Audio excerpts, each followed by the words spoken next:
后来乡亲啊，这个疫情是不止啊严重，徛伫第一线的医疗院所，除了严格来落实着防疫的措施，同时为着要来降低着群聚感染的风险，所以台南的新老病院推出着药来素的服务。乡亲若是要摕慢性病的药啊，只要打电话来预约，唔免就去病院，就会当摕药啊。 防疫期间，病院会使免去，就尽量莫去。不过有一寡慢性病的患者，逐个月拢需要去病院领药啊。台南的新老病院为了要民众领药时更加利便，特别推出药来素的服务，降低民众入去病院感染的风险。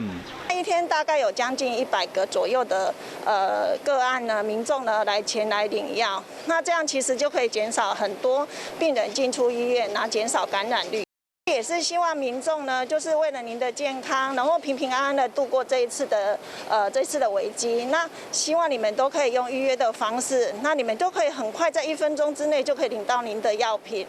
这药包拢是药师事先包好的，来民众只要摕相关的药单甲证件，就使将药啊直接就领走。这项药来素服务，民众使透过网络还是打电话来注文。这对慢性病患来讲是一种保障，只要提早注文，就使轻松、搁快速摕到需要的药品。